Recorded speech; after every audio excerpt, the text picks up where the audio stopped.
ஆமேன் ஆமேன். ஒரு விசை தலைகளை சாய்த்து கண்களை மூடி தேவனை நோக்கி பார்த்து, வானத்தையும் பூமியையும் உண்டாக்கின அந்த வார்த்தை இன்றைய நாளிலும் எங்களுடைய உள்ளான மனுஷனை புதுப்பிக்கட்டும், பலப்படுத்தட்டும், ரகசியங்களை சொல்லி தரட்டும், எங்கள் வாழ்க்கைகளை சரிப்படுத்தி அவருடைய மகிமையுள்ள சன்னிதானத்தில் நாங்கள் நிற்கத்தக்கதாய் அவர் உண்மை உள்ளவராக இருக்கிறார். இந்த வேளையிலும் நாங்கள் அவரை நோக்கி பார்த்து, ஆண்டவரே, என் பரம தகப்பனே, இன்றும் உமது வார்த்தை அது இருக்கிறவராய் இருக்கிறேன் என்று சொல்லுகிற அந்த மகத்துவமான தேவனாகிய ஆண்டவரே கர்த்தரே, உம்மிடமிருந்து வந்த ஆண்டவரே, இன்று எங்களோடு பேசுங்க, இன்று எங்களை பலப்படுத்துங்க, இன்று உமது சித்தத்தின் மையத்தில் எங்களுடைய வாழ்க்கை இருக்கத்தக்கதாய் உதவி செய்ய போகிறதுக்காக நன்றி. சகலதை உமது திருக்கரத்தில் ஒப்பு கொடுக்குறேன் ஆண்டவரே. உமது பிரசன்னம் இங்கு அதிகமாய் ஆண்டவரே ஒவ்வொருவரோடும் கிரியை செய்து கொண்டு இருப்பதுக்காக உமக்கு நன்றி செலுத்துகிறேன். பேசுங்க ஆண்டவரே, நாங்கள் கேட்குறோம் ஆண்டவரே. உமது சத்தத்தை மாத்திரம் கேட்க எங்களுக்கு உதவி செய்யும். ஆமேன் ஆமேன். வலுவாதபடி உங்களை காக்கவும் தமது மகிமையுள்ள சன்னிதானத்திலே மிகுந்த மகிழ்ச்சியோடே உங்களை மாசற்றவர்களாய் நிறுத்தவும் வல்லமை உள்ளவரும் தாம் ஒருவரே ஞானமுள்ளவராகி நம்முடைய இரட்சகரான தேவனுக்கு கனமும் மகத்துவமும் வல்லமையும் அதிகாரமும் எப்பொழுதும் இப்பொழுதும் எப்பொழுதும் உண்டாவதாக. ஆமேன் என்று சொல்லி யூதா எழுதுகிறான் இந்த நிருபத்தை. இந்த நாளிலே உண்மையில் ஒரு காரியத்தை கேட்கின்றேன். என் ஆண்டவர் எங்கள் மத்தியில் வந்து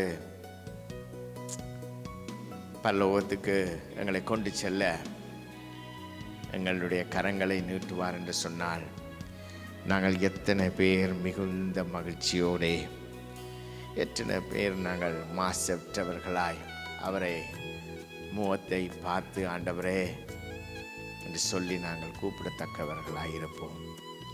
ஆண்டவர் எங்களுடைய நேரங்கள், எங்களுடைய காலங்கள் அவருடைய கைகளில் இருக்கிறது. அருமையானவர்களே, இந்த நாளில் நாங்கள் ஆராய்ந்து பார்க்க வேண்டிய காரியங்கள் இருக்கின்றது. யூதா என்பவர் யார் என்று சொன்னால், இயேசு கிறிஸ்துவனுடைய அவருடைய சகோதரனாக இருக்கின்றார். அவர் இரத்த சம்பந்தப்பட்ட சகோதரனாக இருந்தும் வேதத்தில் அவர் எழுதுகிறார் இப்படியாக, முதலாவது வசனத்தில், இயேசு கிறிஸ்துவனுடைய ஊழியக்காரனும். அவர் எழுதவில்லை அருமையானவர்களே, இயேசு கிறிஸ்துவனுடைய சகோதரன் என்று எழுதவில்லை. அவர் எழுதுகிறார் ஊழியக்காரன். ஊழியக்காரன் என்று அழகாக தமிழில் எழுதப்பட்டிருக்கின்றது. ஆனால் ஆங்கிலமோ அல்லது மூல மொழியில் பார்த்தீர்கள் என்று சொன்னால் அதனுடைய அர்த்தம் பொண்ட் சேவன்.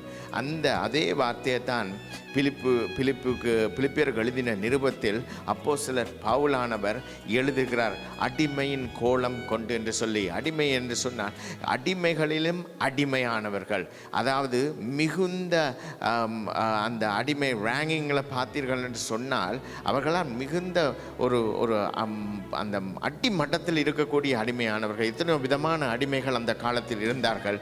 ஆனால் இந்த ஊழியக்காரன், இந்த யூதா எழுதுகிறார், அவர் எழுதவில்லை நான் இயேசு கிறிஸ்துவனுடைய சகோதரன் என்று அவர் ஒரு ஆதிக்கத்தோடு அல்லது தனது எவ்வளோ ஒரு பெரிதான ஒரு சிலாக்கியம் என்பதை அவர் அடிப்படையாக கொண்டு எழுதாதபடிக்கு இயேசு கிறிஸ்துவனுடைய ஊழியக்காரனம் யாக்கோபின் சகோதரன் என்று சொல்லி, அந்த வேளையில் யாக்கோபே அங்கே எருசலேமில் அங்கே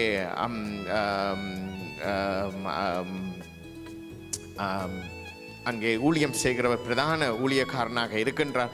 அந்த ஊழியக்காரன் சகோதரன் என்று சொல்லி தன்னை அவர் தொடர்பு படுத்துகிறார். ஏனென்று சொன்னால் அங்கே விழுந்து போன யூதாஸ் கரியோத் என்பவனும் அதே நாமத்தோடு இருக்கிறபடியினால் இவர் தன்னை அறிமுகப்படுத்தும் முகமாக இப்படியாக எங்களுக்கு அறிமுகப்படுத்துகிறார். இவர் எழுதுகிறவர் யாருக்கென்று எழுதுகிறார் என்று சொன்னால், உங்களுக்கும் எனக்குமாக ஆகிய கிறிஸ்தவர்களுக்கு ஆண்டவரை அறிந்தவர்களுக்கு, இது யூத ஜனங்களுக்கு எழுதவில்லை, ஆண்டவரை அறியாத ஜனங்களுக்கு எழுதவில்லை. அவர் எழுதுகிற இந்த வசனமானது,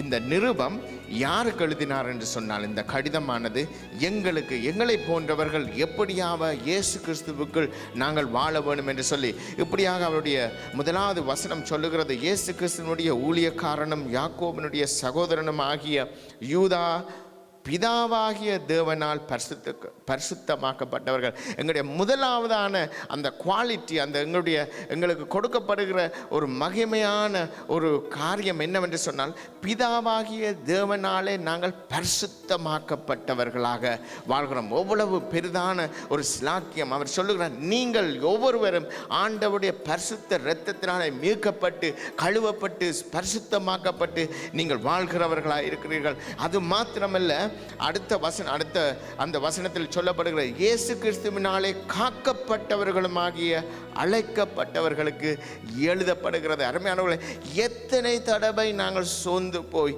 எத்தனை தடவை நாங்கள் எங்களுடைய வாழ்க்கையில் ஆண்டவர் கொடுத்திருக்கிற இந்த மகிமையான காரியத்தை அறியாதபடிக்கு நாங்கள் எவ்வளவு தடவை எங்கள் வார்த்தையினாலே, எங்களுடைய சிந்தனையினாலே, எங்களுடைய அலட்சியமான போக்கினாலே, எங்களுடைய சோம்பல் தன்மையினாலே, எங்களுடைய அதீத நித்திரையினாலே எவ்வளவு முறை நாங்கள் ஆண்டவரை, நாங்கள் எப்படிப்பட்ட ஆண்டவருடைய பிள்ளைகளாக, எப்படி அவர் சொல்லுகிறார், பிதாவினாலே பரிசுத்தமாக்கப்பட்டு, இயேசு கிறிஸ்துவினாலே காக்கப்பட்டு, அது மாத்திரமல்ல, நீங்கள் உங்களுடைய நாமத்தினாலே அவர் அழைக்கப்பட்டவர்களாக நீங்கள் வாழ்ந்து கொண்டிருக்கிறீர்கள். நாங்கள் ஒவ்வொரு முறையும் நாங்கள் யார் என்று அறியாதவர்களாக இருக்கிறபடியினால்தான் எனிமியானவன், அதாவது எதிரியானவன் எங்கள் மத்தியில் வரும்போது நாங்கள் நிலை குலைந்து போகிறவர்களாக இருக்கின்றோம். அருமையானவர்களே, நாங்கள் யார் என்று அறிந்திருந்தோம் என்று சொன்னால், எதிரியானவன் வரும்போது யாக்கோபில் சொல்லுகிறார், இப்படியாக நீங்கள் எதிரியானவன் வரும்போது எதிர்த்து நில்லுங்கள், அவன் என்ன செய்வான், ஓடி போவான் என்று சொல்லுகிறார். ஆனால் நாங்கள் என்ன செய்கிறோம், எதிரியானவன் வந்தவுடன் நாங்களே தான் ஓடி போகிறவர்களாக இருக்கிறோம், அல்லது பணிந்து விழுந்து குனிந்து அவனை நாங்கள் சேவிக்கிறவர்களாக, அதாவது பயத்தை கொண்டு நாங்கள் நடந்தால் நடக்கட்டும், எல்லாத்தையும் பரவாயில்லை என்று சொல்லி எங்களுக்குள்ளாக இருக்கிற அந்த ஆவியானுடைய வல்லமையை நாங்கள் அவித்து போடுகிறவர்களாய் வாழ்ந்து கொண்டு இருக்கிறோம்.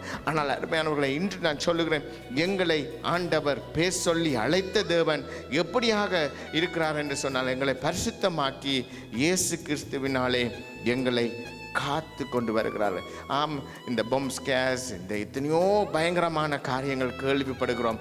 ஆண்டவர், அருமையானவர்களே, நாங்கள் சொல்லலாம், என் தேவன் என்னை காத்து வழி நடத்துகிறார், என் குடும்பத்தை காத்து வழி நடத்துகிறார், என்னுடைய உறவினர்களை காத்து வழி நடத்துகிறார் என்று சொல்லத்தக்கதாக என் ஆண்டவர் எங்களை காத்து வழி நடத்தி கொண்டு வருகிறார். இப்படியாக இந்த யூதாவானவர் எழுதுகிறார். ஏனென்று சொன்னால், அந்த வேளைகளில், அந்த நாட்களில் கிறிஸ்தவர்கள் எப்படியாக என்று சொன்னால், நாங்கள் இரத்தத்தினாலே மீட்கப்பட்டவர்கள், நான் ஆண்டவருடைய பிள்ளைகள் என்று சொல்லி அவர்கள் வாழ்கிற வாழ்க்கையானது ஒரு வித்தியாசமான ஒரு வாழ்க்கையாக போக ஆரம்பித்து விட்டது. ஆண்டவர் எங்களுக்காக இரத்தம் சிந்தி எப்படியாவது அவருடைய பரலோகத்தில் அந்த மகிழ்ச்சியோடு நாங்கள் அவருடைய மாசில்லாத அந்த சன்னிதானத்தில் இருக்க வேண்டும் என்பதை அவர் அறிந்து கொண்டபடியினாலே இந்த நிருபத்தை எழுதுகிறார்கள். ஏனென்று சொன்னால், அங்கே யூத ஜனங்கள், மற்ற கிரீக்க ஜனங்கள், அங்கே இருக்கிற எல்லா ஜனங்களும் தங்களுடைய வேதங்கள், தங்களுடைய காரியங்களை புகுத்தி ஆண்டவர் கொடுத்த அற்புதமான வேதத்தையும், அங்கே ஆண்டவருடைய சுவிசேஷத்தையும் அவர்கள் என்ன செய்கிறார்கள் என்றால், அதனுடைய கூர்மையை மழுங்கடித்து, அது பிரயோசனம் இல்லாத இருபுறமும் உள்ள கருக்குள்ள பட்டயமாக என்று சொல்லுகிற அந்த வார்த்தையை அவர்கள் மழுங்க பண்ணுகிறவர்களாக வாழ்ந்து கொண்டு வருகிற வேளையில் இந்த யூதா எழுதுகிறான். இந்த காரியங்கள் என்னென்ன காரியங்கள் என்று நாங்கள் ஒவ்வொன்றொன்றாக பார்க்கக்கூடியதாக இருக்கிறது. அவர்கள் என்ன செய்கிறார்கள் என்று சொன்னால், அந்த இரட்சிப்பின் காரியத்தை அவர்கள் என்ன செய்கிறார்கள், அங்கே இரட்சிப்பு அவர்கள் பெற்றுவிட்டார்கள், எல்லாவற்றையும் பெற்றுவிட்டார்கள். ஆனால் அவர்கள் என்ன செய்கிறார்கள், காரியங்களை புரட்டி போடுகிறார்கள். அங்கே ஆண்டவர் சொல்லப்படுகிறது, அங்கே விருத்த சேதனம் என்ற காரியம் கலாத்தியாவிலே கொண்டு வரப்படுகின்றது. இப்படியாக இந்த வேதத்தை புரட்டுகிறவர்கள் அங்கே வந்து விடுகிறார்கள். அது மாத்திரமல்ல, அங்கே பார்த்தீர்கள் என்று சொன்னால், ஒவ்வொரு காரியங்களையும் பழைய ஏற்பாட்டிலிருந்து அவர் எழுதி கொண்டு வருகிறார். இந்த கோராவின் புத்திரர்கள் அங்கே எப்படி மோசேக்கு எதிராக எழும்பினார்கள் என்று சொல்லி, அங்கே ஜனங்கள் ஆண்டவருடைய வசனத்தை அல்லது ஆண்டவருடைய வாக்கு தத்தங்களை அவர்கள் ஏற்றுக்கொள்ளாதபடிக்கு அவள் தங்களுடைய சிந்தையில் காரியங்களை செய்ய ஆரம்பித்தார்கள் சொல்லி அவர்கள் ஒவ்வொரு காரியத்தையும் நாங்கள் பார்த்தோம் என்று சொன்னால் அவன் எழுதி கொண்டு வருகிறான். ஏன் என்று சொன்னால் இந்த ஜனங்களுக்கு நினைப்பூட்டும் முகமாக அங்கே எழுதுகிறார். இப்படியாக சோதோம் குமாரம் பட்டணத்தார்களுக்கு அவர்களை சூழ்ந்த பட்டணத்தார்களுக்கும் அவர்களைப் போல் விபசாரம் பண்ணி அந்நிய மாமிசத்தை தொடர்ந்து நித்திய அக்னியில் ஆக்கினையடைந்து திருஷ்டாந்தமாக வைக்கப்பட்டார்கள் சொல்லி அங்கே சோதோம் குமாராவை ஆண்டவர் எங்களுக்கு முன்பாக வைத்திருக்கிறார்கள். என்னென்று சொன்னால், நாங்கள் 20 வருஷம் 15-20 வருஷத்துக்கு முன்பாக எதை கதைக்க நாங்கள் சொல்ல கூச்சப்படுவோமோ, எதை நினைக்க அருவருக்குமோ, அந்த காரியங்களெல்லாம் செய்திகளிலும் இன்று எல்லா இடங்களிலும் அதை பார்த்தீர்கள் சொன்னால் அதை பெருமையாக ஒரு பெரிய நல்ல காரியங்களாக இன்னும் நாங்கள் யாரை எதிர்பார்க்காத ஜனங்களோ அப்படியானவர்கள் எல்லாம் இது நல்ல காரியம் என்று சொல்லுகிறது மாத்திரமல்ல, இந்த நாடுகளில் இது சட்டபூர்வமான காரியங்களாக சோதோம் குமாரில் நடந்த காரியங்கள் இந்த நாட்களில் நடந்து கொண்டு வருகிறது. நாங்கள் ஒரு விசை பார்த்தோம் என்று சொன்னால் யோசித்து பாருங்கள்.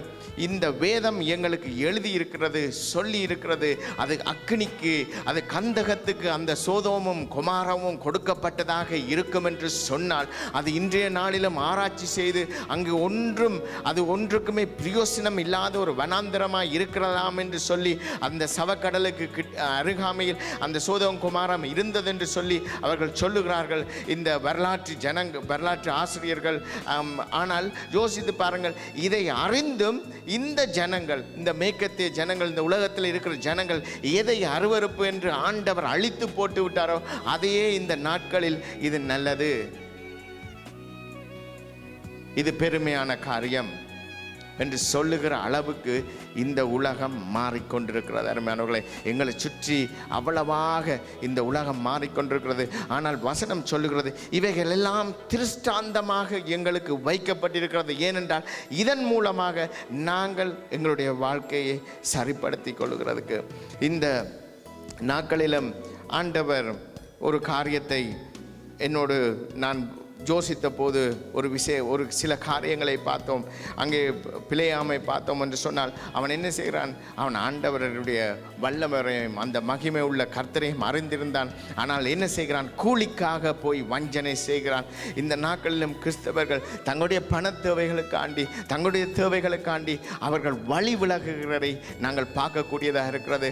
அங்கே எப்படியாக அந்த பிலேயாம் தனக்கு ஒரு பணம் கிடைக்கும் என்று சொல்லி அங்கே இஸ்ரவேல் ஜனங்களுக்கு எதிராக வஞ்சகமாக அங்கே காரியங்களை செய்யத்தக்கதாக அவன் போகிறவனாக இருக்கிறான்.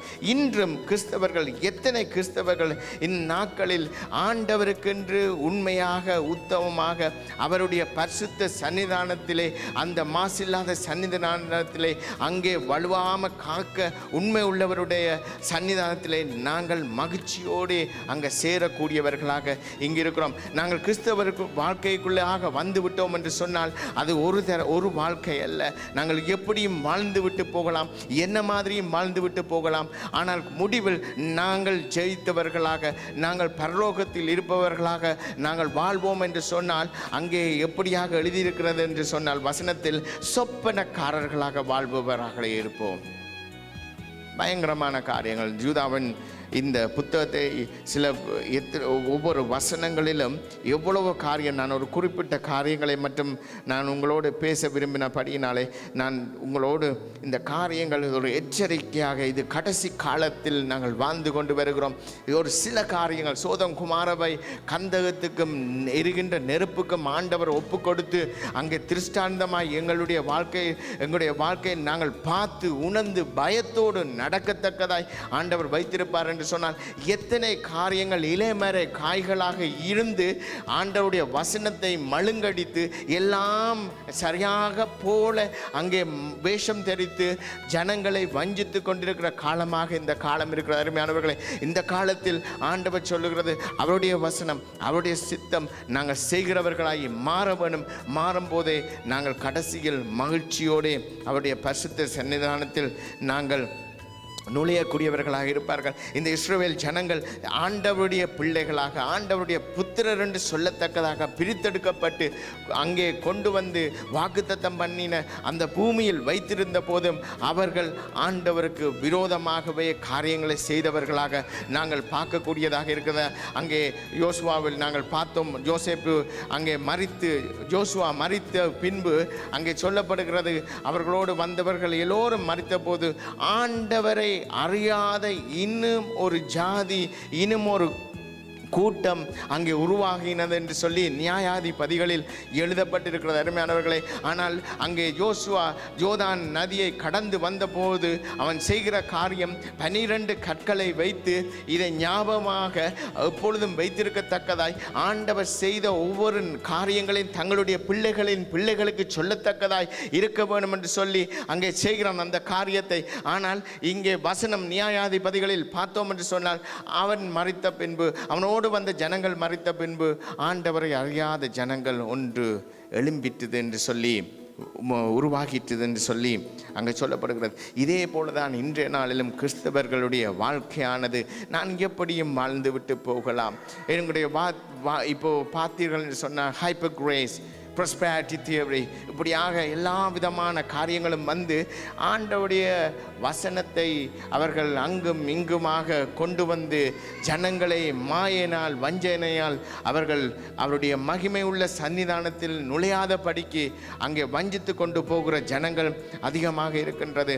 ஆண்டவர் எங்களை கேட்கிறார், இந்த நாட்களிலும் அவருக்கு நாங்கள் உண்மையுள்ளவர்களாய், உத்தமமானவர்களாய், அவருடைய வசனத்தை கை கொள்ளுகிறவர்களாய் வாழ வேணும் என்று சொல்லி ஆண்டவர் கூப்பிடுகிறார்.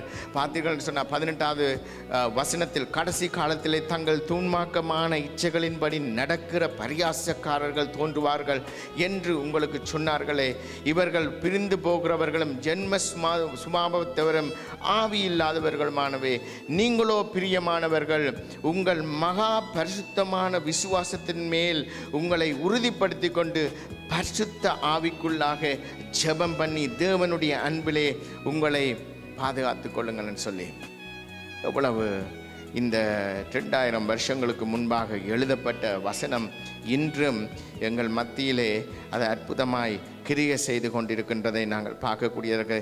எத்தனை சபைகள், எத்தனை ஜனங்கள், நாங்கள் நம்பின கிறிஸ்தவர்கள், எவ்வளவோ ஆண்டவருக்கென்று உண்மை உள்ளவர்களாக வாழ்ந்த கிறிஸ்தவர்கள் இன்று அவர்களுடைய வாழ்க்கைகளை விட்டு ஒரு வேதனையான வாழ்க்கைகள் அவர்கள் போய்கொண்டிருக்கிறார்கள். ஏனென்றால் ஆண்டவர் சொல்லியிருக்கிறார், நீ அனலும் இல்லாமல் குளிரும் இல்லாமல் இருந்தால் நான் உன்னை வாந்தி எடுக்க பண்ணிடுவேன் என்று சொல்லி என்னுடைய வாழ்க்கையிலிருந்து, அவருடைய பிரசன்னத்திலிருந்து, அவருடைய எல்லா காரியத்திலிருந்து அவர் வெளியே அனுப்பி விடுவேன் என்று சொல்லி அங்கே வெளிப்படுத்தல் விசேஷத்தில் சொல்லுகிறார்.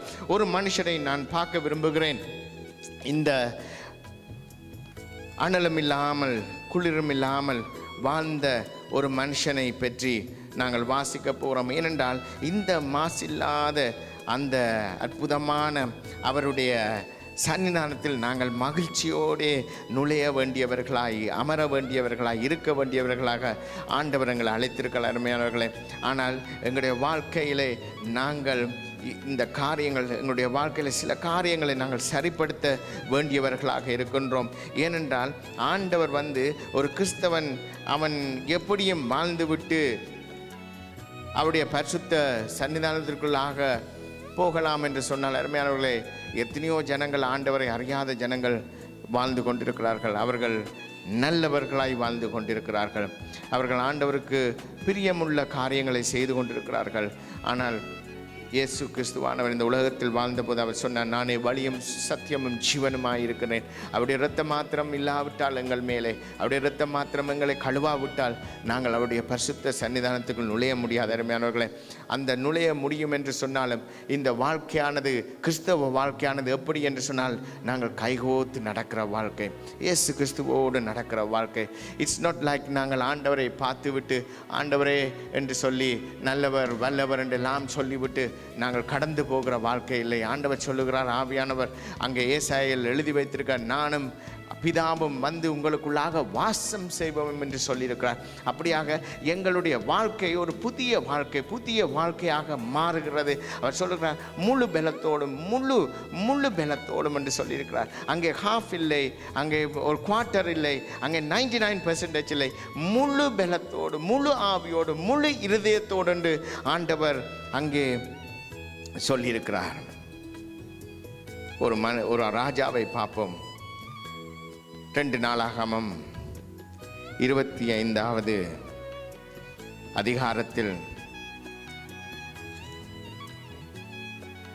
1வது வசனம் இப்படியாக ஆரம்பிக்கின்றது. அமத்சியா 25ஆம் வயதிலே ராஜாவாகி 29 வருஷம் எருசலேமில் அரசாண்டான்.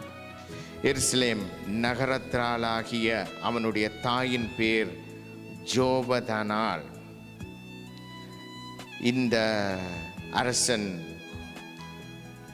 25ஆம் வயசிலே ராஜாவாகி 29 வருஷம் எருசலேமிலே அரசாண்டான் என்று சொல்லப்படுகின்றது. அங்கே பார்த்தீர்கள் சொன்னால் இந்த அதிகாரம், இந்த மனுஷன், இந்த ராஜாவினுடைய வாழ்க்கையிலே ஒரு முக்கியமான காரியத்தை 2வது வசனம் சொல்லுகிறது. அவன் கர்த்தரின் பார்வைக்கு செம்மையானதை செய்தான் என்று சொல்லிவிட்டால் முடிந்து விட்டது. நாங்கள் சபைக்குள் வருகின்றோம், ஆண்டவரை ஆராதிக்கிறோம், அந்நிய பாஷை பேசுகிறோம், ஜபிக்கிறோம், ஆண்டவருக்கு எங்களுடைய தாளந்திலிருந்து எங்களுடைய கையின் பிரயாசத்திலிருந்து அள்ளி கொடுக்கின்றோம், எல்லாம் செய்கிறோம் என்று சொல்லி முடித்து விட்டிருந்தால் அற்புதமாயிருந்திருக்கும். இந்த மனுஷன் கர்த்தருடைய பார்வை, எங்களுடைய பார்வை, எங்களுடைய மனுஷருடைய பார்வையில் எத்தனையோ காரியம், நாங்கள் மனுஷருக்கு முன்பாக எத்தனையோ காரியம் நல்லவனாக நாங்கள் வாழ்ந்து விட்டு போகலாம். ஆனால் அந்த வசனத்தில் 2வது காரியம் என்னென்று சொன்னால், ஆனாலும் முழு மனதோடே அப்படி செய்யவில்லை. முழு மனதோடே அப்படி செய்யவில்லை. அருமையானவர்களை யோசித்து பாருங்கள். ஆண்டவர் எங்களுக்கு முழு மனதோடு முழு பலத்தோடு முழு இருதயத்தோடு என்று தான் ஆண்டவர் எங்களிடம் அவர் கேட்டுக்கொள்கிறார். ஆண்டவருடைய குணாதிசயம் எப்படி என்றால் அவர் எரிச்சல் உள்ள தேவன். அவர் எரிச்சல் உள்ள தேவன். He is a God that he doesn't want anyone to take his place. அவர் எப்படியாக சொல்லுகிறார், அவர் கையலாகாத ஏதாவது ஒன்றை அவருடைய இடத்தை எடுக்கக்கூடாது என்று சொல்லியிருக்கிறார். அவர் சொல்லியிருக்கிறார், யாருமே எங்களுடைய மனைவியோ பிள்ளைகளோ அல்லது கணவனோ யாரும் ஆண்டவருடைய இடத்தை எடுக்க முடியாது. அவருடையது தான். அதுதான் முழு மனதோடு. நாங்கள் எல்லாவற்றையும் தள்ளிவிட்டு ஆண்டவரை முழு மனதோடு. ஆனால் இந்த மனுஷனை ஆண்டவர் அரசனாக்கி அவர் ஆண்டவருடைய பார்வைக்கு நல்ல காரியங்களை செய்கிறார். ஆனால் அவன் செய்த காரியங்கள், நாங்கள் இந்த கிறிஸ்தவர்களாய் வாழ்ந்து எத்தனையோ மீட்டிங்ஸை செய்யலாம், எவ்வளோ காரியங்கள், சர்ச்சஸை கட்டலாம், எத்தனையோ பேருக்கு போய் சுவிசேஷத்தை செய்யலாம். இதிலெல்லாம் நாங்கள் ஆண்டவருடைய பார்வையில் நல்ல காரியங்களை செய்கிறது போல இருக்கும். ஆனால் எங்களுடைய இருதயமானது அது முழுமையாக ஊற்றப்பட்டு அது முழு இருதயத்தோடு செய்யும் போதுதான் அங்கே செய்வதெல்லாம் வாய்க்கும். அவனுடைய காரியத்தை பார்த்தீர்கள் என்று சொன்னால், அந்த மன்னனோடு ஆண்டவர் தன்னுடைய தூதுவர்களை கொண்டு, தீர்க்கதரிசியை கொண்டு பேசுகிறார். ஒரு இடத்தில் சொல்லுகிறார், யுத்தத்துக்கு போக வேண்டாம், அங்கே இஸ்ரவேல் ஜனங்களை நீ சேர்க்க வேண்டாம், நீ சேர்த்தி என்று சொன்னால் உன்னால் ஒன்றும் கூடாது, நீ போ, நான் உனக்கு வெற்றியை தருவேன் என்று சொல்லுகிறார். அவனும் அதுக்கு கீழ்ப்படிந்து என்ன செய்கிறான், ஓம் நான் ஆண்டவரை, நான் அந்த வேளையில் 2 ராஜ்யமாக பிரிந்திருந்தது, இஸ்ரவேல் ஒரு ராஜ்யமாக, யூதா ஒரு ராஜ்யமாக. ஆனால் இஸ்ரவேல் ஜனங்கள் ஆண்டவரை தள்ளிவிட்டவர்களாய், ஆண்டவர் அவர்களை தள்ளிவிட்டவர்களாய் வாழ்ந்து வந்து கொண்டிருந்தார்கள். ஆனாலும் ஜூதாவில் ஆண்டவர் கொடுத்த அந்த வாக்குறுதியின் நிமித்தம், தாவீதுக்கு கொடுத்த வாக்குறுதி நிமித்தம் அங்கே ஆண்டவர் அங்கே ராஜ்யத்தை அவர் இன்னும் அந்த வேளையிலும் அவர்கள் மீது கரிசனை செலுத்துகிறவர்களாய் இருக்கிறவர்களாய் காணப்படுகின்றது. அங்கே ஆண்டவர் சொல்லுகிறார், நீ போக வேணாம் என்று சொல்லி அவர்களோட யுத்தத்துக்கு போகலாம் என்று. அவன் கேட்டான், கீழ்ப்படிந்தான், அங்கே போகிறான். யுத்தத்தில் அவன் வெற்றியை பெற்று அவன் என்ன செய்கிறான், வந்து அங்கே வந்து ஆண்டவருடைய வார்த்தைகளை அறிந்தவன் அவன் என்ன செய்கிறான் என்று சொன்னால், ஒரு ஒரு வேதனையான விஷயத்தை அவன் என்ன செய்கிறான் என்று சொன்னால், அங்கே போகிறான், யுத்தத்தில் வெற்றி பெறுகிறான். வெற்றி பெற்றவன் மாத்திரமல்ல, அங்கே காணப்படுகிற அந்த சின்ன சொரூபங்கள், அவர்களுடைய தெய்வங்களை அவன் என்ன செய்கிறான், எடுத்துக்கொண்டு வருகிறான். யுத்தத்தில் ஆண்டவர் யுத்தத்தை கொடுக்குறான். ஆண்டவர் சொல்கிற, நீ இத்தனை பேரை நீ கூலிக்கு அமர்த்தி இருந்த, அவன் கிட்டத்தட்ட எத்தனையோ தாளந்துகளை கொடுத்து அங்கே அவன் என்ன செய்கிறான் என்று சொன்னால், அங்கே பார்க்கக்கூடியதாக இருக்கு, 100 தாளந்துகளை கொடுத்து அந்த ஜனங்கள், இஸ்ரவேல் ஜனங்களை கூலிக்கு அமர்த்தி அவன் யுத்தத்துக்கு போகிறான், உப்பு பள்ளத்தாக்கு போகிறான். ஆனால் ஆண்டவர் சொல்கிறான், இல்லை நீ போ, நான் உன்னோடு இருந்து வெற்றி தருவேன். ஆனால் போகிறவன் என்ன செய்கிறான், அங்கே போய் குட்டி தெய்வங்கள், அவங்களுடைய தெய்வங்கள் எல்லாத்தையும் தூக்கி கொண்டு வருகிறான். வந்து அவர்களை வணங்க தோறான். யார் வெற்றி கொடுத்தது? யார் வெற்றி கொடுத்தது? ஆண்டவர் வெற்றி கொடுத்தார். ஆனால் அவன் வழிபடுவது யாரை? அவன் வழிபடுவது, இதுதான் இந்த முழு உள்ளம், இதுதான் முழு மனது. எங்களுடைய வாழ்க்கையில் நாங்கள் தேவையானவற்றை கர்த்தரிடம் பெற்றுக்கொள்கிறவர்களாய் வாழ வேண்டியவர்களாக இருக்கிறோம். எங்களுடைய வாழ்க்கையில் how many times we tend to take the shortcuts, and நாங்கள் ஷார்ட்கட்ஸை எடுக்கும்போது அவைகள் எங்களுடைய வாழ்க்கையில் தெய்வமாக மாறிவிடுகிறது. ஆண்டவருக்கு செய்ய வேண்டிய காரியங்களை நாங்கள் செய்யாது நாங்கள் என்ன செய்கிறோம், எங்களை சில வேளை எங்களுடைய நித்திரை தெய்வமாக மாறுகிறது, எங்களுடைய வேலை தெய்வமாக மாறுகிறது, எங்களுடைய காரியங்கள், பலவீனங்கள், எங்களுடைய சோர்வுகள், எங்களுடைய பிரச்சனைகள் எல்லாமே தெய்வமாக மாறிவிடுறது. ஆனால் ஆண்டவர் சொல்கிறார், முழு மனதோடு என்னை தேடு என்று சொல்லி. இந்த முழு மனதோடு தேட ஆண்டவர் எங்களை வாஞ்சிக்கின்றார், எங்களை தேடுகிறார், எங்களோடு பேசி கொண்டிருக்கிறார். இந்த கிறிஸ்தவ வட்டாரங்களில் நாங்கள் பார்த்தோம் என்று சொன்ன இந்த நாட்களில் எல்லாமே இந்த முழு மனது போய் அவர்கள் தங்களுடைய வாழ்க்கைக்காக தேவன் அவர்களுடைய வயிறாக மாறியது என்று சொல்லத்தக்கதாய் இந்த நாட்களில் கடைசி காலங்களில் பரியாசக்காரர்கள் எல்லோராக இப்படியா வஞ்சிக்கிறவர்கள் பக்க வழியாக நுழைந்து ஆண்டவருடைய பிள்ளைகளை, ஆண்டவருடைய வசனத்தை குழப்புகிறவர்களை, ஆண்டவருடைய பிள்ளைகளை வஞ்சிக்கிறவர்களை வாழ்ந்து கொண்டு இருக்கின்ற நாட்களில் ஆண்டவர் இந்த ராஜாவானவன், அமத்சியா என்று சொல்லப்படுகிற ராஜானவன் முழு மனதோடு அவன் எல்லாவற்றையும் செய்தான். ஆனால் முழு மனதோடு கர்த்தரை தேடவில்லை. அவன் செய்கிற காரியம், அங்கே போய் அந்த யுத்தத்திலே அவன் வெற்றி கொண்டவனாய் வந்து என்ன செய்கிறான் என்று சொன்னால், அங்கே சின்ன தெய்வங்களை கொண்டு வருகிறான். அவனுடைய முடிவு அருமையானவர்களை மிகவும் வேதனையான முடிவாக இருந்தது. அவன் மறுபடியும் இஸ்ரவேலோடு யுத்தத்துக்கு போகிறான். அவர்கள் வந்து இவர்களை மேற்கொண்டு அங்கே பொக்கிஷங்கள் எல்லாவற்றையும் எடுத்துக்கொண்டு போகிறவர்கள் மாத்திரமல்ல, இவன் என்ன செய்கிறான் என்று சொன்னால், இவனுடைய ஊழியக்காரர்கள், இவனுடைய மற்றவர்கள் கட்டுப்பாடு பண்ணி இவனை கொலை செய்ய வேண்டும் என்று அங்கே தீர்மானிக்கிறார்கள். இவன் எங்கேயோ அனாதையாக ஓடி போகிறார்கள். அவர்கள் அங்கேயும் துரத்தி கொண்டு போய் அவனை கொன்று போட்டு கொண்டு வந்து அங்கே பிதாக்களோடு அங்கே நித்திரை செய்ய முகமாக அவனை கொண்டு அங்கே புதைத்து விடுகிறார்கள். பாருங்கள், அவனுடைய முடிவு எவ்வளவு வேதனையான முடிவாக இருந்தது. அவன் செய்த காரியம் என்னவென்றால், முழு மனதோடு ஆண்டவரை தேடாத வாழ்க்கை வாழ்ந்து கொண்டிருந்தார்கள். இன்றும் கிறிஸ்தவர்களாகிய நாங்கள் எத்தனை பேர் ஹாஃப் குவார்ட்டர், 3/4 அல்லது 5 வீதம் அல்ல 10 வீதம் அல்லது 99 வீதமாக கூடி நாங்கள் வாழ்ந்து கொண்டிருக்கலாம். ஆனால் ஆண்டவர் கேட்கிறது எங்களிடம் 100% அருமையானவர்களே. ஏனென்றால் அவர் 100% அவர் தெய்வமாக இருந்து எங்களுடைய வாழ்க்கையை மாற்றக்கூடியவராக இருக்கின்றார். இந்த அரசன் என்று சொன்னாலே எவ்வளவு அற்புதமான ஒரு வாழ்க்கை, அதுவும் தேவனுடைய ஜனங்களே ஆண்டு கொள்ளுகிற வாழ்க்கை அருமையானவர்களே. ஆனால் அவனுடைய முடிவு மிகவும் பரிதாபகரமாக முடிந்தது.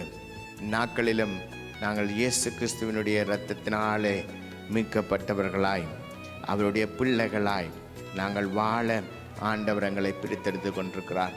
இந்த நாட்களிலும் எங்களை நாங்கள் ஆராய்ந்து பார்க்க வேண்டியவர்களாக இருக்கிறோம். அங்கே புலம்பல் 3:40 இப்படியாக அங்கே எழுதுகிறார், நாம் நம்முடைய வழிகளை சோதித்து ஆராய்ந்து கர்த்தரிடத்தில் திரும்புவோம் என்று சொல்லி, எங்களுடைய வாழ்க்கையில் அனுதினமும் எங்களுடைய வாழ்க்கையை நாங்கள் சோதித்து அறிந்து கர்த்தரிடத்தில் நாங்கள் திரும்ப வேண்டியவர்களாக நாங்கள் வாழ்கிறவர்களாக ஆண்டவர் எங்களை இன்றைய நாளிலும் அழைத்து கொண்டிருக்கிறார். என் தேவன் இன்றைய நாளிலும் அழைக்கிறவர். எங்களுடைய வாழ்க்கையை நாங்கள் ஒரு விசை, இந்த வாழ்க்கை ஆண்டவருக்கு பிரியமுள்ள வாழ்க்கையாக இருக்கின்றதா? இந்த வாழ்க்கை ஆண்டவருடைய சத்தியத்தின்படி இருக்கின்றதா? இந்த வாழ்க்கை ஆண்டவருடைய சித்தத்தின்படி இருக்கின்றதா? இந்த வாழ்க்கையானது ஆண்டவருக்கு பிரியமாய் அவரை நான் முழு மனதோடு தேடுகிற மனுஷனாய், பார்வைக்கு அல்ல ஆனால் முழு இருதயத்தோடு நான் வாழ்கிறவனாய் இருக்கின்றேனா என்று சொல்லத்தக்கதாய் நம்முடைய வழிகளை சோதித்து ஆராய்ந்து, எங்களுடைய வழிகளை மற்றவர்கள் சோதித்து ஆராய்வதை விட எங்களுடைய வழிகளை நாங்கள் ஒரு விசை சோதித்து, இது நலமானதா, இது கூடாததா, இது நல்லதா என்று சோதித்து இதை ஆராய்ந்து பார்க்க வேண்டியவர்களாக. அது மாத்திரமல்ல, நாங்கள் கர்த்தரிடத்திலிருந்து தூர போயிருந்தோம் என்றால் நாங்கள் திரும்ப வேண்டியவர்களாக இருக்கிறோம். இந்த நாட்களிலும் ஆண்டவருடைய சங்கீதக்காரன் 80வது அதிகாரத்தில் இப்படியாக சொல்லுகிறான்: தேவனே, எங்களை திருப்பி கொண்டு வாரும், உமது முகத்தை பிரகாசிக்க பண்ணும், அப்பொழுது இரட்சிக்கப்படுவோம். சேனைகளின் தேவனாகிய கர்த்தாவே, உமது ஜனத்தின் விண்ணப்பத்துக்கு விரோதமாய் நீர் எதுவரைக்கும் கோபம் கொள்ளுவீர்? கண்ணீராகிய அப்பத்தை அவர்களுக்கு போஜனமாகவும் மிகுதியான கண்ணீரை அவர்களுக்கு பானமாகவும் கொடுத்தீர். எங்கள் அயலாருக்கு எங்களை வழக்காக வைத்தீர். யோசித்து பாருங்கள். ஆண்டவர் சங்கீதக்காரன் எழுதுகிறான், எங்களை திருப்பி கொண்டு வாரும் ஆண்டவரே, திருப்பி கொண்டு வாரும் ஆண்டவரே. ஜனத்துக்கு விரோதமாய் எவ்வளவு நாளைக்கு நீர் கோபம் கொள்வேன்? அவர்களுக்கு கண்ணீரை அப்பத்தை அவர்களுக்கு போஜனமாக கொடுத்து. யோசிப்பாதுங்க, கண்ணீர் ஒரு மனுஷனுக்கு சாப்பாடாக மாறும் என்றால் எவ்வளவு பயங்கரமாக இருக்கும். என் ஆண்டவரை விட்டு நாங்கள் தூர போகும்போது எங்களுடைய வாழ்க்கை மிகவும் மிகவும் பயங்கரமாக இருக்கும். இது எல்லாவற்றிலும் பார்க்க அருமையானவர்களை யோசித்து பாருங்கள். ஆண்டவருடைய சன்னிதானத்தில் நாங்கள் நுழைய கூடாதவர்களாய் விடுபட்டு போவோம் என்று சொன்னால் நாங்கள் நித்தியமாக அருமையானவர்களை எங்களுடைய கண்ணீரானது எங்களுடைய போஜனமாய், எங்களுடைய கண்ணீரானது கண்ணீரின் அப்பமானது எங்களுடைய போஜனமாய் மாறக்கூடியதாக மாறிவிடும் என்று சொல்லி எங்களை திருஷ்டாந்தமாக எங்களுக்கு ஆண்டவர் எழுதி வைத்திருக்கிறார். அருமையானவர்களை, மேபி நாங்கள் இன்றைய நாளில் நாங்கள் சந்தோஷமாய் வாழ்ந்து கொண்டிருக்கலாம். இன்றைய நாளில் எங்களுடைய வாழ்க்கை திருப்திகரமாக இருக்கலாம். இந்த நாளில் எல்லாமே எங்களுக்கு ரம்மியமாய் மனோரம்யமாய் நாங்கள் வாழ்ந்து கொண்டிருக்கலாம். ஆனால் ஆண்டவர் சொல்லுகிற காரியம், எங்கள் எல்லாருக்கும் அவருடைய நியாயஸ்தானத்துக்கு முன்பாக அல்லது அவருடைய பரிசுத்த அந்த சன்னிதானத்துக்கு முன்பாக நாங்கள் நிற்க வேண்டியவர்களாக நாங்கள் வரும்போது நாங்கள் விடுபட்டு போகாதபடிக்கு. அங்கே ஏரி நகரம், அந்த சோதம் குமாரா நொடி பொழுதில் அங்கே எரிந்து போய்விட்டது. அந்த கந்தகம் இன்னும் அவர்கள் ஆராய்ச்சியாளர்கள் கண்டுபிடிக்கத்தக்கதாக இருந்தது. அந்த காரியத்தை ஆண்டவர் எங்களுடைய வாழ்க்கையில் நடக்க கூடாது என்பதற்காகவே நாங்கள் பிதாவினாலே அவருடைய குமாரனினுடைய இரத்தத்தினாலே பரிசுத்தமாக்கப்பட்டு இயேசு கிறிஸ்துவுக்குள்ளாக நாங்கள் காக்கப்பட்ட அருமையானவர்களை இன்றும் அழைக்கப்பட்டவர்களாய் நாங்கள் வாழ்ந்து கொண்டிருக்கிறோம். வாழ்ந்து கொண்டிருக்கிற எங்களை ஆண்டவர் கேட்கிறார், எங்களுடைய முழு மனதோடு ஆண்டவரை தேடத்தக்கதாய். அவரை தேடும்போது அவர் எங்களை ஒருபோதும் தள்ளிவிடுகிற தேவன் அல்ல. அந்த 80வது சங்கீதத்தில் பார்த்தீங்கன்னா, எங்கள் அயலாருக்கு எங்களை வழக்காக வைத்தீர், எங்கள் சத்துருக்கள் எங்களை பரிகாசம் பண்ணுகிறார்கள். சேனைகளின் தேவனை எங்களை திருப்பி கொண்டு வாரும், உமது முகத்தை பிரகாசிக்க பண்ணும், அப்பொழுது ரட்சிக்கப்படுவோம். எவ்வளவு அற்புதமான வசனம் எங்களுடைய வாழ்க்கையில் ஆண்டவர் வைத்திருக்கின்றார். அவரை நாங்கள் நோக்கி பார்க்கும்போது, அவரிடம் நாங்கள் செல்லும்போது, அவருடைய முகத்தை எங்கள் மேல் பிரகாசிக்க பண்ணும்போது ஆண்டவர் எங்களுக்கு அயலாரை எங்களுக்கு வழக்காக வைத்திருக்கிறார்.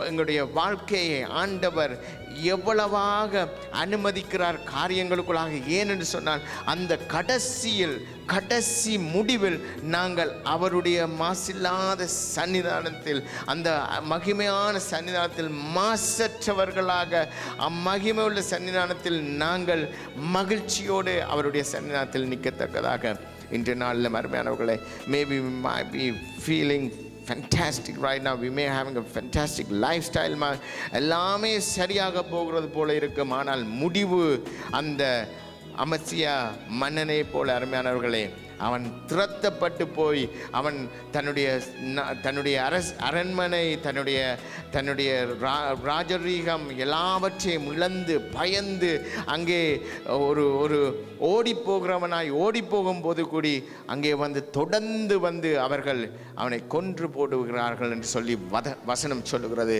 காரணம், அவன் செய்த காரணம் ஆண்டவரை முழு மனதோடு தேடுகிறவர்கள் அல்ல. இந்த நாட்களிலும் இந்த வசனங்கள் இது பயங்கரமான காரியங்கள். நாங்கள் வாழ்ந்து காரியங்களை சடங்காச்சரியமாக செய்து கொண்டு வாழ்ந்து கொண்டிருக்கலாம். கர்த்தருடைய பார்வை ஜனங்களுடைய பார்வையில் வாழ்ந்து கொண்டிருக்கலாம். ஆனால் எங்களுடைய இருதயமானது ஆண்டவருக்கு பிரியமாக இல்லை என்று சொன்னால் எங்களுடைய வாழ்க்கை எவ்வளவு வேதனையில் முடிந்து போய்விடும். ஆனால் எங்களுடைய தேவன், அவருடைய வசனம் சொல்லுகிறது, அவர் நீடிய பொறுமை உள்ளவர், சாந்த குணம் உள்ளவர். தேவன் அன்பாகவே இருக்கிறார். தேவன் அன்பாகவே இருக்கிறார். 1 யோவான் 1:9 அவருடைய மார்பில் சாய்ந்த அன்பான சீஷன் இப்படியாக எழுதுகிறான், நம்முடைய பாவங்களை நாங்கள் அறிக்கையிட்டால் பாவங்களை மன்னித்து எல்லா அநியாயத்தையும் நீக்கி சுத்திகரிப்பதற்கு அவர் உண்மையும் நீதியும் உள்ளவராக இருக்கிறார் என்று சொல்லி அவருடைய வசனம் சொல்லுகிறது. இந்த பாவத்தை மன்னித்து அநியாயத்தை நீக்கி சுத்திகரிப்பதற்கு என் இயேசு, என் கிறிஸ்துவான என் தகப்பன், என் ஆண்டவர் செய்த அற்புதமான காரியம், அந்த சிலுவையிலே அங்கே செய்த காரியம். அருமையானவர்களே, இன்றும் எங்களுக்காக அங்கே எபிரேயில் சொல்லப்படுகிறது, நம்முடைய பலவீனங்களை குறித்து பரிதபிக்கக்கூடாத பிரதான ஆசிரியர் நமக்கிராமல் எல்லா விதத்திலும் நம்மை போல சோதிக்கப்பட்டும் பாவம் இல்லாதவருமாயிருக்கிற பிரதான ஆசாரியரை நமக்கிருக்கிறார் என்று சொல்லி எபிரேயருக்கு எழுதின நிருபத்தில் ஆக்கியோன் எழுதியிருக்கின்றான். அருமையானவர்களை, யோசித்து பாருங்கள். எங்களுக்கு ஒன்றுமே செய்ய முடியாது, எல்லாம் முடிந்து விட்டது.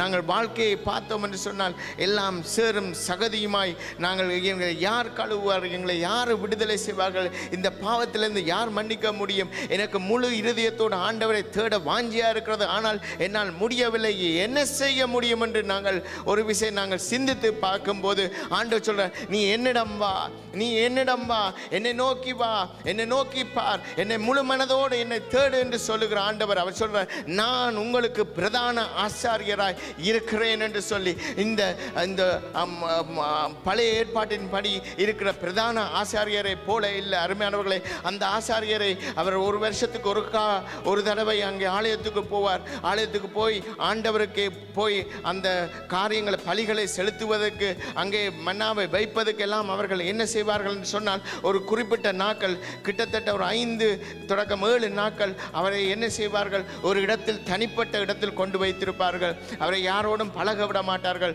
அவருக்கென்று தனியாக சாப்பாடுகள் எல்லாவற்றையும் சமைத்து கொண்டு கொடுப்பார்கள். கொடுத்தது மாத்திரமல்ல, நாட்கள் வந்தபோது, அவர் ஊழியம் செய்கிற நாள் வந்தபோது என்ன செய்வார் என்று சொன்னால், அவரை போய் முழுமையாக அங்கே ஞான ஸ்நானம் எடுக்க சொல்லி குளிக்க செய்து அவர்கள் நல்ல புது உடுப்பை கொடுப்பார்கள். அங்கே கொடுத்தது மாத்திரமல்ல, அவர்கள் என்ன செய்வார்கள் என்று சொன்னால், முதல் அவன் செய்கிற காரியம் என்று சொன்னால், தனக்கு அவன் பலி செலுத்துவான். பலி செலுத்தின பின்பு அவர்கள் என்ன செய்வார்கள், மறுபடியும் அவரை கூட்டிக் கொண்டு போய் அங்கே மறுபடியும் ஸ்நானம் கொடுத்து அவர்கள் புதிய உடைகளை தரிப்பித்து அவர் என்ன செய்வார் என்றால், அங்கே இருக்கிற எல்லா ஜனங்களுக்கும் மறுபடியும் அங்கே என்ன செய்வார் என்று சொன்னால் பலியிடுவார். இப்படியாக தான் அந்த பிரதான ஆசாரியர் அவருடைய பாவங்களுக்காக, இஸ்ரவேல் ஜனங்களின் பாவங்களுக்காக நிழலாட்டமாக பழைய ஏற்பாடில் செய்து வந்து கொண்டிருந்த காரியம். ஆனால் அருமையானவர்களே, இந்த ஒரு உலகத்து இருக்கிற ஆசாரியனுக்கு புது உடை தரித்து அங்கே அவனை ஜலத்தினாலே அவனை தூய்மையாக கழுவி அங்கே எல்லா பாவங்கள் முதலாவது தன்னுடைய பாவங்களுக்காக அங்கே மற்றவர்களுடைய பாவங்களுக்காக செய்கிற அந்த ஆசாரியனை யோசித்து பார்க்கும்போது என் ஆண்டவருக்கு எனக்காக உங்களுக்காக பாவத்துக்காக அங்கே ஒப்பு கொடுத்த போது இருந்த ஆடை கூடி அவரிடமிருந்து எடுக்கப்பட்டது. அருமையானவர்களே, அவர் குளிப்பாட்டப்பட்டால் மனுஷர்களுடைய துப்பலினால ஆண்டவர்கள் அருமையானவர்களே அவருடைய இரத்தமானது அங்கே ஓடிக்கொண்டு இருக்கத்தக்கதாக இருந்தது. அவரை போய் அவர் வந்து எந்த இடத்திலும் அவருக்கென்று தனியாக இருக்கவில்லை. அவர் தனித்திருந்து அவங்க இரத்தமானது வேர்வையான இரத்தமாக மாறத்தக்கதாய் அவர் ஜெபிக்கிறவர்களாய் காணக்கூடியதாக இருந்த அருமையானவர்களே, அந்த வல்லமையுள்ள இரத்தமானது அந்த வல்லமையுள்ள தேவனுடைய அந்த பிரதான ஆசாரியனுடைய அந்த பாவத்தை நீக்கக்கூடிய தன்னுடைய கிருபாதார பலியினால் எங்களை மீட்டு கொண்டபடியினால் அருமையானவர்களே, இன்றும் அவருடைய சன்னிதானத்தில் நாங்கள் தைரியத்தோடு நுழையத்தக்கதாய் அங்கே அவனுடைய ஜோவான் சொல்லுகிறார், இப்படியாக எல்லா அநியாயத்தையும் நீக்கி நம்மை சுத்திகரிக்க அவர் உண்மை உள்ளவராயிருக்கிறார் என்று சொல்லி இந்த அற்புதமான தேவன் இன்றும் எங்களுடைய வாழ்க்கையில் அவர் எங்களை அவருடைய இரக்கத்தை பெறவும் ஏற்ற சமயத்தில் சகாயம் செய்யும் கிருபையை அடையவும் தைரியமாக கிருபாசனத்தில் அண்டையில் சேரவும் நாங்கள் சேர கடவத்தக்கதாக இந்த நாளிலும் ஆண்டவர் எங்களை அழைத்து கொண்டிருக்கிறார். அருமையானவர்களே, அங்கே சகரியா 3வது வசனத்தில் பார்த்தீர்கள் என்று சொன்னால் அங்கே யோசுவாவை பார்த்தபோது பிரதான ஆசாரியனை பார்த்தபோது அவன் அழுக்குள்ள வஸ்திரத்தை தரித்து கொண்டான் என்று எழுதப்பட்டிருக்கிறது. நாங்கள் இன்று எத்தனை பேர் ஆண்டவருடைய பரிசுத்த ஆண்டவருடைய அந்த தேவ ஆட்டுக்குட்டியானவருடைய இரத்தத்தினால் கழுவப்பட்டவர்களாய் அவருடைய பரிசுத்த ஆடையை அணிந்தவர்களாய் இன்றும் நாங்கள் அவருடைய சன்னிதானத்தில் இருக்கக்கூடியவர்களாய் இருக்கிறோம். அல்லது அந்த யோசுவாவை போல நாங்கள் அந்த பிரதான ஆசாரியனை போல அழுக்குள்ள வஸ்திரத்தை தரித்தவனாய் எப்படியாக நாங்கள் ஆண்டவருடைய அந்த பரிசுத்த சன்னிதானத்துக்குள் போகலாம் என்று ஒரு விசை யோசித்து பாருங்கள். அந்த பலி செலுத்த வேண்டிய பிரதான ஆசாரியன் அவனை முதல்ல என்ன செய்வார்கள், ஒரு இடத்தில் கொண்டு போய் அவனை ஸ்நானம் செய்து அவனை எல்லாம் பிரத்யேகமாக எல்லா சடங்காச்சரியம் செய்து புதிய உடை தரித்து புதிய காரியங்கள் செய்யத்தக்கதாய் இருக்க வேண்டிய ஆசாரியன் அங்கு அழுக்குள்ள உடையை தரித்தவனாக என்று சொல்லி அங்கே சொல்லப்படுகிற சகரியா 3வது அதிகாரத்தில் அருமையானவர்கள், இன்று நானும் நீங்களும் தேவ ஆவியானவரை அவருடைய பரிசுத்த ஆவியானவரை தரித்து கொண்டவர்களாய் ஆடையாய் தரித்து கொண்டவர்களாய் நாங்கள் அவருடைய மாசில்லாத மாசற்ற அவருடைய சன்னிதானத்தில் அந்த மகிமையுள்ள சன்னிதானத்தில் மாசற்றவர்களாய் மகிழ்ச்சியோடு நாங்கள் நுழைய வேண்டியவர்கள் இன்று யோசுவாவை போல நாங்கள் இருக்கிறவர்களாய் இருக்கிறோமா? ஆண்டவர் சொல்லுகிறார், என்னிடம் பாருங்கள், நான் உங்களுக்கு புது ஆடையை தருவேன். என்னுடைய பரிசுத்த இரத்தமானது உங்களுடைய எல்லா பாவங்களையும் கழுவி உங்களை சுத்திகரித்து எல்லா அநியாயத்திலிருந்து உங்களை நீக்கி உங்களை விடுதலையாக்கி மரணத்துக்கு ஏதுவான வாழ்க்கையிலிருந்து ஜீவனுக்கு ஏதுவான வாழ்க்கையை நான் தருவேன் என்று சொல்லுகிற ஆண்டவர் இன்று அனலும் இல்லாமல் குளிரும் இல்லாமல் நாங்கள் வாழாதபடிக்கு அந்த அமஸ்தியா மன்னனானவன் அவன் முழு மனதோடு ஆண்டவரை தேடாதபடிக்கு அவன் அறமனதோடு அவன் தனக்கென்று தெய்வங்களை உருவாக்கி அவன் வாழ்ந்தபடியினால் அவருடைய ராஜ்ய பாரம் எடுக்கப்பட்டு போய் அவன் அவமானப்பட்டு ஒரு வேதனையான முடிவை அவன் அடைந்தான். அருமையானவர்களே, நாங்கள் இன்று அவருடைய மகிமை உள்ள சன்னிதானத்துக்குள்ளே நாங்கள் நுழையக்கூடியவர்களாக இருப்போம் என்று சொன்னால் நாங்கள் மகிழ்ச்சியோடு அல்லது வேதனையோடு நாங்கள் தினமும் அங்கே எழுதப்பட்டது போல அங்கே 80வது சங்கீதத்தில் சொல்லப்பட்டுகிற போது எங்களுடைய கண்ணீரின் அப்பத்தை எங்களுக்கு கொடுத்தீர் என்று சொல்லத்தக்கதாய் நரகத்தில் ஆண்டவரை தேடுபவர்கள் ஒருவரும் இல்லை. அங்கே அப்பமானது கண்ணீர் தான் அருமையானவர்களே. ஆனால் எங்களுக்கு ஜீவ அப்பம் இருக்கின்றது. அந்த ஜீவ அப்பம் வார்த்தையாய் வந்தது இன்றும் எங்களோடு பேசி கொண்டிருக்கின்றது. எங்களுடைய வாழ்க்கை அவருக்கென்று முழுமையாக மாறத்தக்கதாய் இந்நாட்களிலும் அவரை மாத்திரம் தேடுகிறவர்களாய் அவருடைய முழு மனதோடு அவருக்கென்று ஜீவிக்கிறவர்களாய் நாங்கள் வாழ்வோம் என்று சொன்னால் எங்களுடைய வாழ்க்கையானது மகிழ்ச்சியுள்ள வாழ்க்கையாக ஆண்டவர் ஆண்டவர் நிச்சயமாக மாற்றி தர உண்மை உள்ளவராயிருக்கிறார்.